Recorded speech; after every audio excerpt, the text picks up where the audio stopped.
பனையப்பட்ட ரிஷிகேஷ் பேசுகிறேன். எல்லா ஊர்லேயும் ஆறுகள் இருக்குது. அந்த ஆறுகளுக்கு மேலே ஒரு 5 ஏக்கர் 10 ஏக்கர் பரப்பளவில் ஒரு பெரிய பெரிய கம்பங்கள் நட்டு, அதாவது பெரிய பெரிய இரும்பு தூண்களை நட்டு சோலார் பேனல் அமைக்க அரசாங்கம் அனுமதி கொடுத்தீங்கன்னா, பல்வேறு கிராமப்புறங்களிலும் ஆறு ஓடும் பகுதிகளிலும் சிறு சிறு மின் நிலையங்களை ஏற்படுத்துவதன் மூலம் மின் பற்றாக்குறையை முழு அளவில் இந்தியாவிலையும், அதாவது தமிழ்நாட்டில் மாற்றிடலாம்.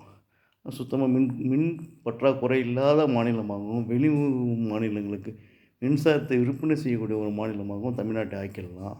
அதே மாதிரி புதுச்சேரியும் செய்யலாம். ஆக புதுச்சேரி யூனியன் பிரதேச முதல்வரும், தமிழ்நாடு முதல்வரும் இதெல்லாம் நம்மளுடைய ஆலோசனையை கேட்டு இதற்கான திட்டங்கள் எல்லாம் செய்ய முன்வந்தால் ஒரு நல்லதாக இருக்கும்னு நான் நினைக்கிறேன். இது ஒரு நல்ல திட்டம். இந்த திட்டம் ஆற்றுக்கு மேலே 10 ஏக்கர், 20 ஏக்கர், 100 ஏக்கர் வரைக்கும் கூட மின் நிலையங்களை அமைக்கலாம். அது பாட்டில் ஆறு அடியில் ஓடும். அதுக்கு மேலே கிட்டத்தட்ட பெரிய பெரிய இரும்பு தூண்களை அமைத்து அதன் மேலே அப்படியே ஷெட்டு மாதிரி அமைத்து பேனல் அமைத்து சூரிய மின் உற்பத்தியை பெருக்கலாம்.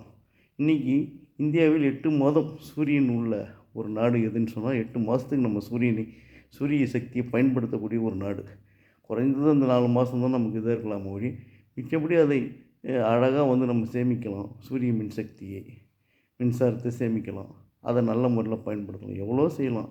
இதெல்லாம் இந்த திட்டத்தை நான் சொல்கிற இதை ஏற்றுக்கிட்டாங்கன்னு சொன்னால் இது ஒரு நல்ல ஒரு திட்டமாக இருக்கும். அவ்வளோதான் நான் நினைக்கிறேன். நன்றி, வணக்கம். நீங்களாம் என்ன சொல்கிறீங்க ஜனங்க? இது நான் சொல்கிற திட்டம் நல்லதுன்னு நினைக்கிறீங்களா?